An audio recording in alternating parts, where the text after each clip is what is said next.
وہ غریبی جو آپ کو اللہ کے قریب کر دے، اس غریبی کی تو جواب ہی نہیں، وہ تو آپ کے دولت سے بہت زیادہ قیمتی ہے۔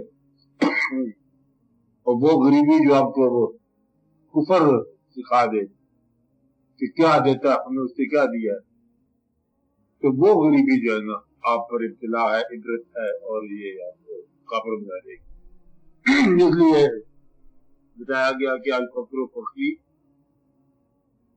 اور الفقر منی، یہ ہم سے ہے، ہم اس بات پر ناز ہے، فقیر یا غریب جو ہے نا یہ ہمارے قریب ہے، اللہ کے محبوب کے قریب۔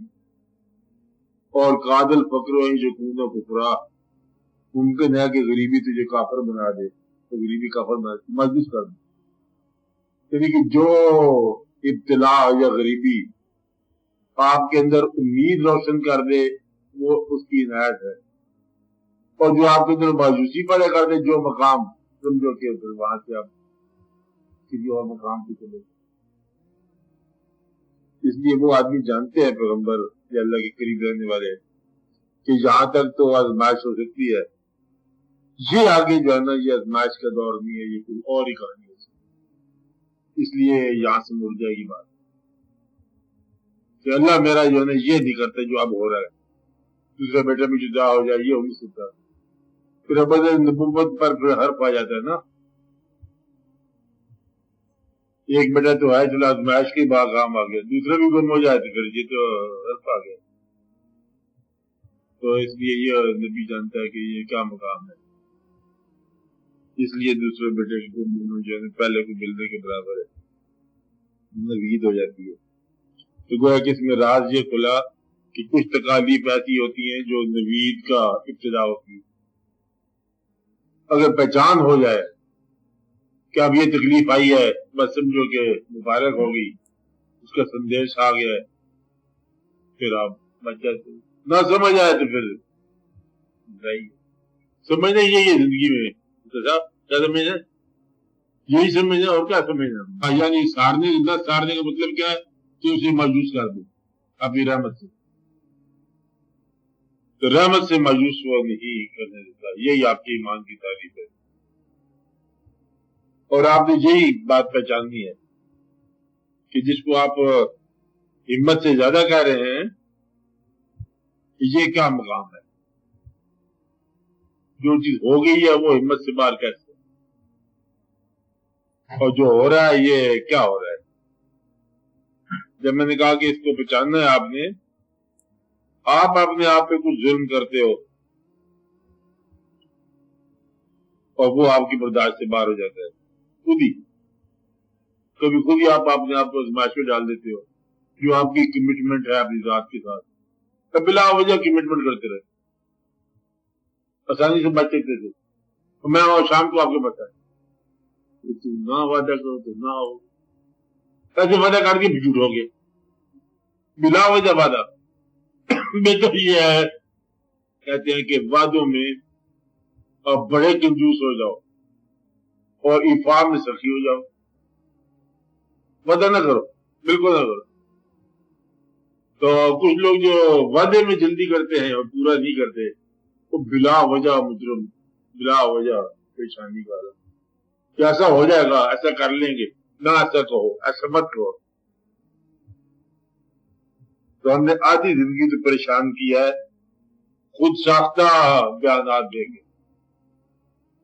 ایسا کر دیں گے، ویسا کر، تیرے حالات درست کر دیں گے، تیرے حالات تو ٹھیک ہو جائیں گے، آپ کے ساتھ بھی ٹھیک ہو جائے گا، اس کو بھی ٹھیک کر دیں گے، ایسے یہ ہے خود ساختہ بیان۔ تو وہ جب نہیں ہوتا وہ پھر پریشانی ہے، یا جھوٹ ہو گیا یا کوئی اور مصیبت آ گئی سر پر۔ دوسرا ایک آدمی ایسا ہوتا ہے جو کرتا ہے کہتا نہیں ہے، وہ بہت اچھا کہ یہ کہنے کے بجائے کہ ہم آپ کے حالات بہتر کر دیں گے، جب حالات بہتر کرنے کی طاقت ہے اسے کر دو، تو کچھ نہ، یہ بہت بہتر ہے۔ اس لیے آپ ایک کام اگر کرو، اپنے وعدوں کے ذریعے اپنے آپ پر بوجھ نہ ڈالو، یہ بہت آسان نسخہ ہے، آپ کے پاس سمجھا رہی، اس کو آپ نے ضرور احتیاط کیا کرو۔ آپ کہیں نہ کہیں وعدے کے بوجھ کے نیچے دب جاتے ہیں، ورنہ اللہ تعالیٰ کو یہ کہنے کی کیا ضرورت ہے کہ کانا وعد مفعولا، اپنے بارے کہتا ہے تو اس کے بارے کہتا ہے کہ مفعولا، تم وعدے کے بارے میں تم سے سوال ہوگا، اور اپنے وعدے کے بارے میں کہتا ہے میرا وعدہ ہو چکا ہوتا ہے، ہمارا وعدہ مفعول ہے، تو ضرور فعل میں آتا ہے تو واقعہ پورا ہوتا ہے ہمارا وعدہ۔ ان وعد اللہ حکم، کہ اللہ کا وعدہ یا اللہ والوں کا وعدہ حق ہے۔ اور آپ کو وعدے کے بارے میں پوچھا جائے گا، کون سے وعدے کے بارے میں پوچھا جائے گا؟ جو حفاظی ہوئے۔ اس لیے ایک بات آپ احتیاط کیا کرو، اپنے وعدوں کی کمٹمنٹ جو ہے اس کو بہت احتیاط کے ساتھ، تدبر کے ساتھ، تحمل کے ساتھ اور رکاوٹ جلد بازی نہ کرو۔ تو یہ عادی جو ہے نا آپ کی اصلاح ہو جاتی ہے کہ اگر وعدوں میں کثرت نہ ہو، وعدے آسان ہے۔ باقی اس کا یہی ہے بیان کہ جب انسان کو یہ پتہ چلتا ہے کہ جہاں تک اللہ کی آزمائش ہو سکتی ہے، یعنی کہ جہاں تک تو کھیل تھا، آگے کھیل نہیں ہے۔ دیکھو دو آدمی مذاق کر رہے ہیں دوسرے کے ساتھ، کہتے یہاں تک تو مذاق تھا، اب یہ بات مذاق نہیں ہو سکتی، دوسرے بیٹا ہی لے جاؤ۔ ایک بیٹے تو مذاق تھا نا، مطلب وہ پیغمبر ہے، پیغمبر کی آزمائش پیغمبر ہی کرے گا، تو اللہ تعالیٰ جانتا ہے کہ جب یوسف علیہ السلام کو ساتھ چہرے میں گزار دیں تو دوسرا بیٹا کس صورت میں لے گیا؟ یہ نہیں۔ دوسری اس کی ایک اور وجہ تھی کہ بھائی دوبارہ جھوٹ نہیں بول سکتے بیٹے جو ہے، جو جھوٹ نے پہلے بولا تو کیا ایک بھائی بیٹا لے گیا، بیڑیا لے گیا، اب وہ یہ نہیں کر سکتے، اب انہوں نے پہچان لیا صداقت میں بات کر رہے ہیں، اس کو مصر کے بادشاہ سے روک لی۔ پھر انہوں نے یہ بھی سوچا ہوگا نا کیوں روک لیا، کون روک سکتا ہے اس کو بھائی روک سکتا ہے، کیونکہ جھوٹا تو نہیں ہے نا وہ، اس لیے پھر یہ بات ان کے۔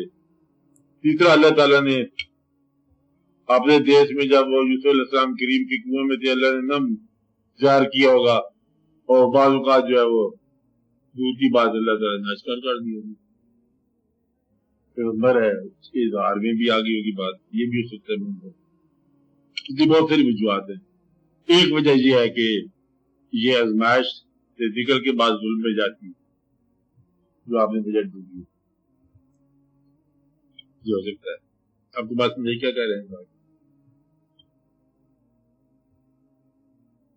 اور آپ کی آدھی زندگی جو ہے ان باتوں میں پریشان ہوتی ہے۔ پہلے تو آپ زندگی کے معاملات کو چھوڑتے نہیں ہو، کرتے رہتے ہو زندگی کی ضروریات کو، پھر وہ ضروریات جو ہے نا وہ اپنے طریقوں سے پوری نہیں ہوتی، پھر آپ اس طریقے سے ضروریات پوری کرنا چاہتے ہو، یہ طریقہ اس کے لیے آئے نہیں۔ مقصد ہے کہ جو کام ہمت سے ہوتا ہے، جو کام طریقے سے ہوتا ہے، اس کو صرف ہی دعا کے ذریعے کرنا جو ہے نا، دعا تو سب سے پہلے آپ کو اللہ کی رضا پر راضی رہنے کی توفیق بتائے، اور رضا اگر نہیں ہوتی، تسلیم میں آپ نے نہیں آئے، تو پھر منوانے کا جذبہ کیا ہے؟ اس لیے جو شخص اللہ تعالیٰ کے فیصلے کو قبول نہیں کرتا، وہ اپنی ضرورت کے بارے میں فیصلہ کیسے کروا سکتا ہے اللہ تعالیٰ سے؟ آپ نے دیکھا کہ اللہ تعالیٰ نے کسی آدمی کہنے پر کوئی کام کر دیا، کون آدمی تھے؟ جن لوگوں نے اپنی زندگی میں اس کے فیصلوں کا تسلیم کیا۔ پھر ہوتا انہی لوگوں کے ذریعے ہے کہ جب کسی ملک میں کوئی ابتلا آ جائے، پھر کوئی بندہ دعا کرتا ہے، اللہ تعالیٰ اسے دعا کرواتے ہیں، تو یہ آدمی وہ ہوتے ہیں جنہوں نے اپنی ذاتی زندگی میں اپنے لیے دعا کا نکلتے رہتے ہیں۔ اس لیے اللہ تعالیٰ سے کسی بات کو تسلیم کرانے کا آسان طریقہ بتا رہا ہوں کہ آپ اللہ کی بات کو مانتے جاؤ، خود بخود آپ کی خواہشات چلتی جائیں گی۔ آپ زندگی میں بوجھ نہ بنا لو اپنی خواہشات کی وجہ سے. خواہشات زیادہ ہو جاتی ہیں آپ کی. اتنا ممکن ہی نہیں ہے زندگی میں ان کا پورا ہونا. اصل میں تو زندگی گزارنی ہے آپ نے. بتوں کی بات ہے زندگی گزر رہی ہے اور خواہش نہیں پوری ہوئی. کیا بات ہے.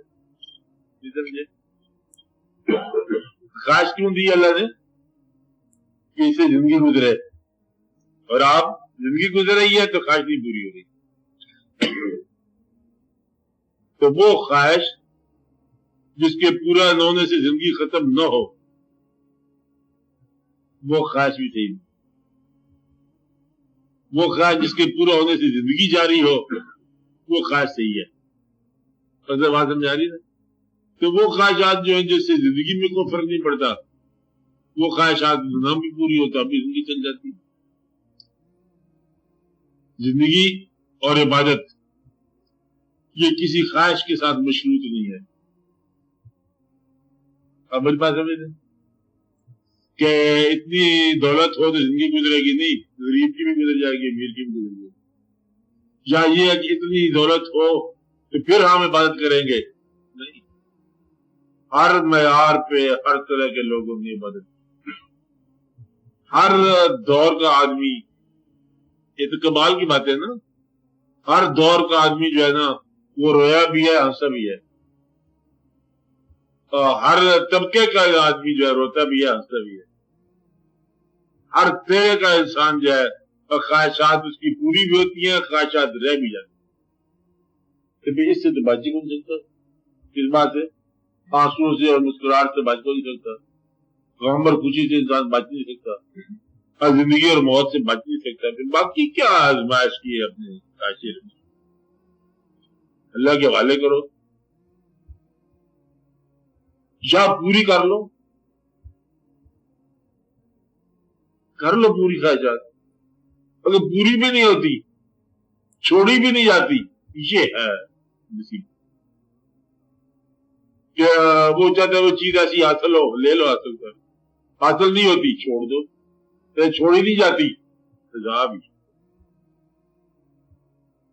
جو چیز حاصل نہیں ہوتی اور چھوڑی بھی نہیں جاتی, یہ فیصلہ کر لو آپ خود ہی.